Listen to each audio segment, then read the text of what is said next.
मैं आप सभी को नववर्ष की हार्दिक शुभकामनाएं देना चाहता हूं। साथ ही काशीपुर की सम्मानित जनता को भी नववर्ष की बहुत बहुत सारी शुभकामनाएं। 2025 हम सभी के जीवन में खुशहाली का साल आए, उन्नति का साल आए, भाईचारे की भावना हम सब लोगों के बीच में हो, एकता की भावना हो और सबसे अहम काशीपुर को लेके 2025 एक ऐसा काशीपुर बन के आए जो एक विकसित काशीपुर हो, आधुनिक काशीपुर हो, काशीपुर गंदगी से मुक्त हो, काशीपुर के अंदर केवल और केवल विकास की बात हो और विकास की सोच रखने वाले व्यक्ति को काशीपुर की जनता सुने। ऐसी सभी भावनाओं के साथ आप सब लोगों के समक्ष हूँ। इस चुनाव मैदान में जब आदरणीय हाईकमान ने मेरे को उतारा तो माँ मनसा देवी मैया के मंदिर पर शुरुआत करने के बाद मैंने अपने मन में ये बात ठानी कि किसी भी कीमत पर मैं कभी भी इस चुनाव को गंदगी की तरफ नहीं लूँगा।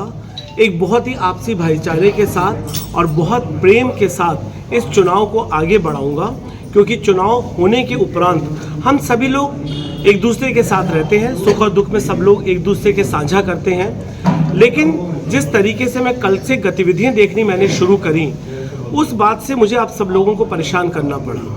हमारे वो वाला काम जो मुझे लगता था कि होगा, लेकिन जब मैं चुनाव में था तो मुझे लगता था कि बहुत सारे लोगों से संबंध इस प्रकार से हैं, पारिवारिक व्यक्तिगत संबंध है, तो लोग गंदगी में नहीं जाएंगे या गंदगी की तरफ नहीं बढ़ेंगे।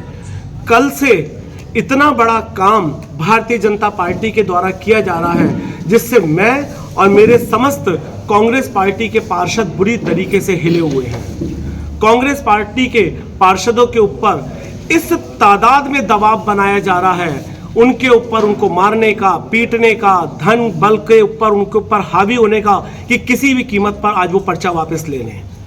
उनके घरों में लोग घुसे हुए हैं। मैं आपके समक्ष, क्योंकि मैं एडवोकेट हूं, कोई भी बात बिना प्रूफ के आपके समक्ष नहीं रखूंगा, लेकिन मेरे सबसे व्यक्तिगत संबंध है, निजी संबंध है, काशीपुर की जनता से, एक दूसरे से काशीपुर के पारिवारिक संबंध होने के नाते मैं इस समय किसी का नाम नहीं लेना चाहूँगा। लेकिन यदि आप लोग मेरे से कहेंगे कि साहब आप प्रूफ दीजिए, तो मैं विद प्रूफ ये बात करूँगा कि जिस तरीके से पार्षदों के पास लगातार हमारे विपक्षी प्रतिद्वंदी के फ़ोन आ रहे हैं और उनको डराया जा रहा है, धमकाया जा रहा है, पैसे का लालच दिया जा रहा है कि किसी भी कीमत पर आज आप पर्चा वापस लीजिए। यदि शाम तक आपने पर्चा वापस नहीं लिया तो उसका अंजाम बहुत बुरा होगा, और यह अंजाम भारतीय जनता पार्टी की सरकार देखेगी।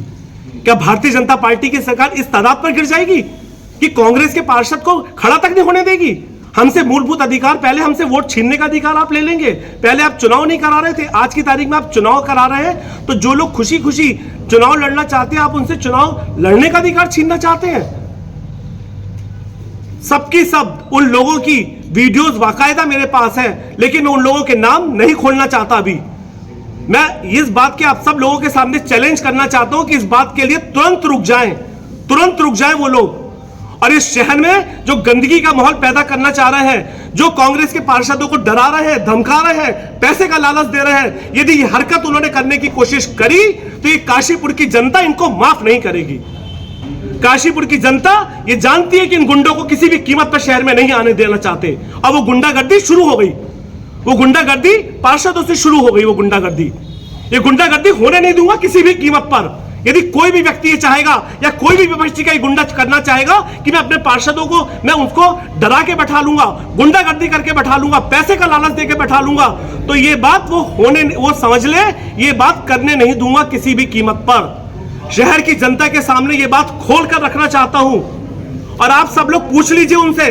यदि आप लोग कहेंगे, क्योंकि मैं अपने संबंधों को फिर भी पहले रख रहा हूं, संबंधों को मान्यता दे रहा हूं कि चुनाव 15 और 20 दिन का चुनाव निपट जाएगा, फिर से हम लोगों ने यहीं पर बैठकर ईद और दिवाली साथ मनानी है, सुख और दुख साझा करने हैं, एक दूसरे के घरों में आना है और जाना है। ये चुनाव को मैं ऐसा रंग नहीं देना चाहता जिससे इस चुनाव में काशीपुर का माहौल खराब हो जाए या काशीपुर का माहौल खराब करने की कोशिश करें। आप सब लोग पूछ लीजिए उन विपक्षियों से, यदि आप कहेंगे तो शाम को फिर पीसी करूंगा विद प्रूफ, विद वीडियो, उन लोगों के वीडियो, उनकी रिकॉर्डिंग, इस बात की धमकाने की, मेरे पार्षदों को सब आपके समक्ष में रख दूंगा। लेकिन उस हद तक मैं नहीं गिरना चाहता। भाई आपने आरोप लगाया है, क्लियर ये कीजिए कि कौन सा पार्षद को दबाया जा रहा है और किसके द्वारा? बहुत सारे पार्षद। फिर भी एक नहीं देखो, मैं फिर आपको, आप वो जानते हैं, कोई चीज जनता में क्लियर। देखिए मैं जनता के सामने क्लियर करना चाहता हूं कि मैं उन लोगों के नाम देके उनके ऊपर और मुसीबत नहीं क्रिएट करना चाहता, लेकिन ये बात वो जानते हैं। आप उन लोगों से पता करिए, यदि वो चाहते हैं कि हमारे ऊपर आरोप लगाया है तो मैं उस आरोप को प्रत्यक्षता का रूप देने के लिए तैयार हूं। किस तरह से देंगे? मैं उसको मीडिया के सामने आप बिल्कुल मीडिया के सामने उन पार्षदों को पेश करूंगा, उन पार्षदों की जो उन लोगों को धमकाने की, जो उन लोगों को धमकाने की वीडियो है, तो नहीं जा रहे वो। मैंने आपसे कहा ना, मैं इस चुनाव को गंदगी में नहीं धकेलना चाहता, संबंधों को वरीयता दे रहा हूं, संबंधों का गलत रूप, गलत रंग चुनाव का नहीं देना चाहता, इसलिए पुलिस में नहीं जाता। कानूनी कार्रवाई मुझसे जानता कोई नहीं जानता होगा, लेकिन मैं उस लड़ाई को गंदगी में नहीं धकेलना चाहता। कल को हम सबने यहाँ पर रहना है। भाई आपने आरोप लगाया कि नहीं, विकल्प देखिए, हमारा कोई भी पार्षद नहीं टूटेगा, ये मुझे विश्वास है। मेरा कोई भी पार्षद बहुत मजबूती के साथ कांग्रेस पार्टी के साथ खड़ा है। जिस व्यक्ति ने कांग्रेस का सिंबल लिया है वो कांग्रेस से चुनाव लड़ेगा। लेकिन एक आदमी के ऊपर, आपको पता है कि आज पार्षदों में कोई आदमी बेचारा किसी तरीके से कमजोर है, कोई आदमी कहीं किसी के प्रेशर में दबा हुआ है, तो कहीं ना कहीं वो, और फिर सरकार का दबाव भी, साहब सरकार चल रही है। आप हर आदमी से कह रहे हो सरकार चल रही है, सरकार आदमी को खाएगी? सरकार आम आदमी को खाएगी क्या? सरकारें तो आएंगी और जाएंगी। हम भी कांग्रेस पार्टी में सरकारों में रह चुके हैं। अभी आने वाले 2 साल के बाद फिर कांग्रेस की यदि सरकार आएगी तो हम क्या भारतीय जनता पार्टी के लोगों को खा जाएंगे?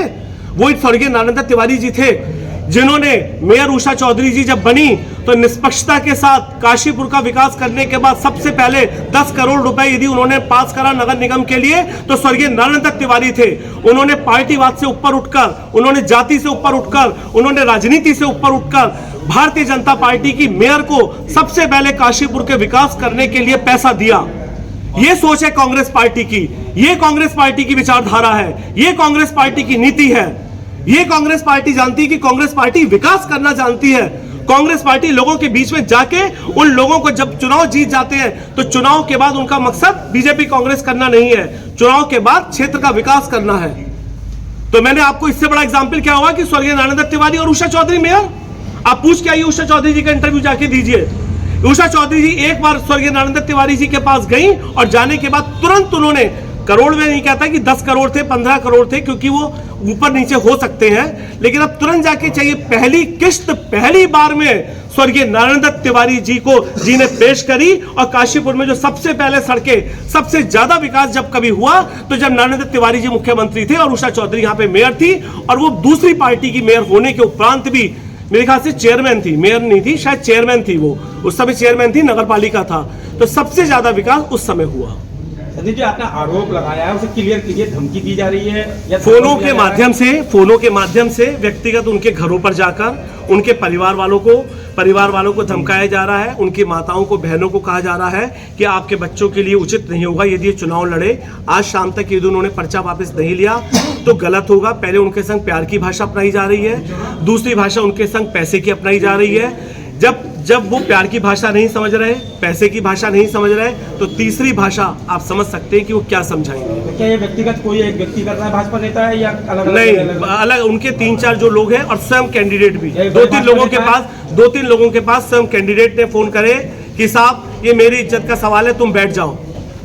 ये भी आपसे स्पष्ट कहना चाहता हूँ। कैंडिडेट द्वारा की जा रही है या भाजपा नेता द्वारा की जा रही है? बताया तो मैंने आपको, कैंडिडेट ने भी फोन करे और भाई उनके संग के जो उनको बिल्कुल उनके इर्द गिर्द है, और समझिए जो लोग खुद ही चुनाव लड़ा रहे हैं, उनको, जो उनके कोर कमेटी है, जो उनकी ऐसी कोर कमेटी है जिसमें वो बिल्कुल उनके शामिल है जो लोग, उन लोगों के लगातार उनको, कल शाम मैं एक मोहल्ले में कन्वेंसिंग कर रहा था और कन्वेंसिंग करने के दौरान 4 फोन उन लोगों के मेरे सामने, मैंने अपनी किसी के ऊपर किसी की बातों पे विश्वास नहीं कर रहा, मेरे सामने जिस मोहल्ले में मैं कन्वेंसिंग कर रहा था उस मोहल्ले में 4 फोन और स्पीकर ऑन करके सुना रहा था कि देखिए, सुनिए भैया सुनिए, ये कितना दबाव मेरे ऊपर बनाया जा रहा है, कैसे कांग्रेस पार्टी का पार्षद चुनाव लड़ेगा, कैसे लड़ेगा?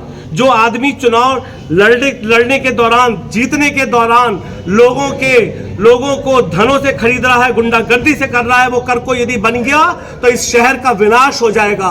गुंडागर्दी शहर के ऊपर हावी हो जाएगी, दलाली शहर के ऊपर हावी हो जाएगी।